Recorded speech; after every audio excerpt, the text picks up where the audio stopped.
Every manipulator was once a child who learned very early that love had conditions, that attention had to be earned, and that honesty was dangerous. No one is born calculating or cold. They become that way when they realize that being themselves doesn't keep them safe. When a child grows up in chaos, with unpredictable parents, criticism, or neglect, they learn survival skills. They learn to read people, to say what others want to hear, to control the situation before it controls them. And over time, those survival skills become manipulation, not because they're evil, but because it's the only language their nervous system understands. If I can control it, I won't get hurt. Psychologists call this adaptive behavior. It's what happens when love and safety are inconsistent. Your brain builds strategies to avoid pain. But those same strategies, carried into adulthood, turn into control, guilt-tripping, gaslighting, or silent treatment. Underneath all of it is fear. Fear of rejection, fear of being powerless, fear of being unloved. According to attachment theory by John Bowlby and Mary Ainsworth, every child forms a blueprint for relationships, a kind of emotional map, based on how their caregivers respond to their needs. If a child grows up with care and consistency, they develop a secure attachment, the belief that love is safe and connection doesn't threaten their worth. But when that love is unpredictable, when affection turns into anger or presence turns into distance, a child learns insecure attachment.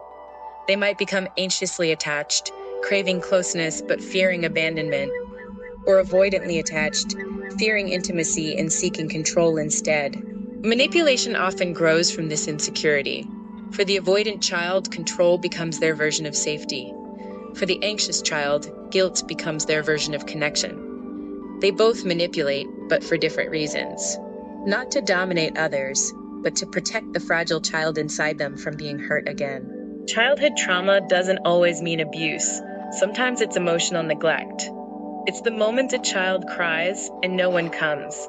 It's when feelings are mocked or ignored, or when love is given only in exchange for perfection. Over time, the child learns, my emotions don't matter, only my performance does.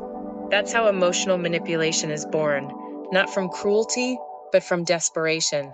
Trauma psychologists like Bessel van der Kolk explain that when a child feels powerless for too long, their brain rewires itself for survival, not trust. The parts of the brain responsible for empathy and calm connection go offline. Hypervigilance takes over. So in adulthood, even kindness can feel suspicious, and control feels like safety. This is why manipulators often test people, pushing them away just to see if they'll come back. It's not confidence, it's fear disguised as strategy. They recreate chaos because chaos feels familiar. That's the dark irony of manipulation. The manipulator doesn't actually want power. They want connection. They just don't know how to have it without feeling threatened. They think control equals safety, but control only breeds loneliness. Sigmund Freud called this repetition compulsion, the unconscious drive to repeat old wounds in new relationships, trying to finally win where we once lost. The manipulator isn't trying to win against you, they're trying to win against their past. And that's why confronting manipulation is so complicated. Because what you're really confronting isn't just a behavior, it's a person's childhood defense mechanism still running decades later. This doesn't mean we excuse manipulation. Toxic behavior is never okay. But understanding its roots changes how we heal from it. You stop taking it personally. You stop internalizing their tactics as proof that something's wrong with you. You start seeing the scared child behind a mask of control. When you understand that, you don't stay, but you also don't hate. You walk away knowing they weren't trying to destroy you, they were trying to survive you. And if you've ever caught yourself manipulating someone, even in small ways, making them feel guilty, pretending to be fine when you're not, or trying to make them chase you, it doesn't make you bad. It makes you human. So, a human who learned that expressing needs brought pain. Healing starts when you stop seeing manipulation as control and start seeing it as fear. You begin to reparent yourself, learning that love doesn't require performance and safety doesn't need control. You start by saying, it's okay to be seen, even if it's not perfect. Therapists often say, that the opposite of manipulation isn't honesty, it's safety. Because when people feel safe, they don't need to control. They can trust, communicate, and connect freely without fear.